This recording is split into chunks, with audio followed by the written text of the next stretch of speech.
El test de proporcionalidad es una herramienta jurídica utilizada por muchos tribunales en todo el mundo.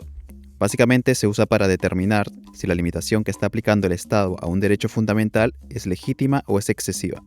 Como bien lo indica su nombre, es un test, lo que significa que su finalidad es realizar una evaluación paso a paso a la norma que se busca aplicar.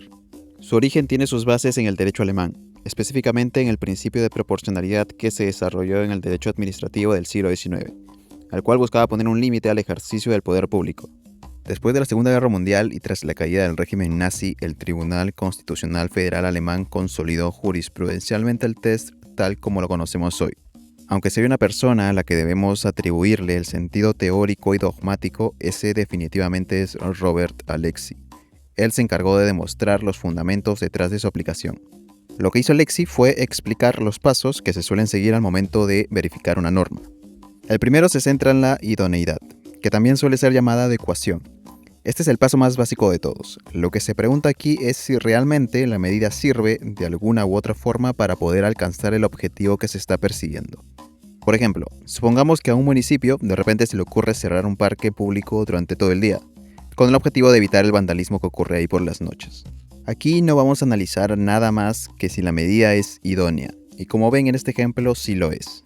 Ya que evidentemente si el parque está cerrado todo el día no se pueden cometer actos de vandalismo ahí dentro, por lo tanto se supera la idoneidad.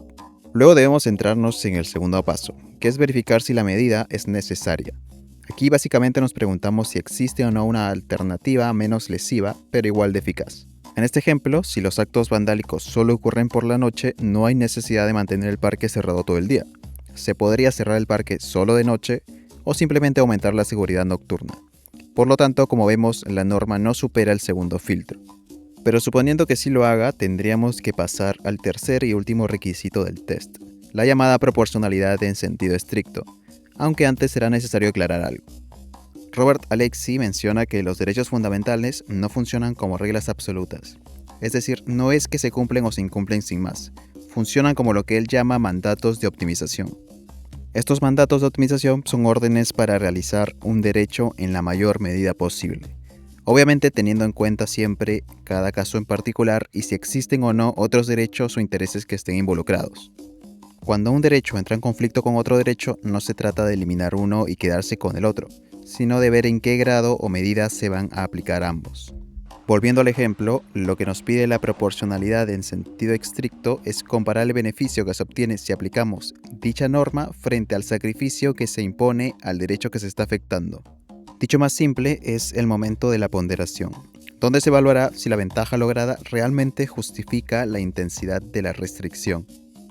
En este ejemplo, incluso si superáramos los dos pasos previos, el resultado sería el mismo, ya que cerrar el parque durante todo el día implica un sacrificio muy alto para la población, frente a un beneficio que solo se produce durante la noche.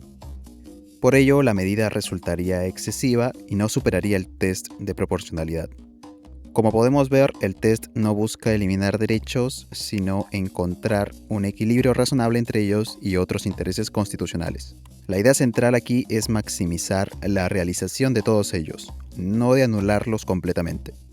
Finalmente, es importante aclarar que el test de proporcionalidad se aplica con mayor intensidad cuando están en juego derechos fundamentales, ya que en ese ámbito suele existir un conflicto entre principios constitucionales, lo que exige una evaluación mucho más estructurada. Lo que no debemos hacer es confundirlo con el principio de proporcionalidad, que se conoce en un sentido más amplio y que opera en otros ámbitos del derecho público, como el derecho administrativo o el sancionador. Ahí este principio aparece como un límite a la actuación estatal, sin requerir necesariamente de la aplicación completa del test ni de una ponderación tan estricta. Entonces, como hemos visto, el test de proporcionalidad no es una fórmula complicada. Es una herramienta que nos asegura que cuando se limita un derecho, esa limitación tenga un sentido, sea necesaria y no resulte excesiva. La idea clave aquí es simple: los derechos no se eliminan, se optimizan. Y este método nos permite encontrar ese equilibrio en cada caso concreto.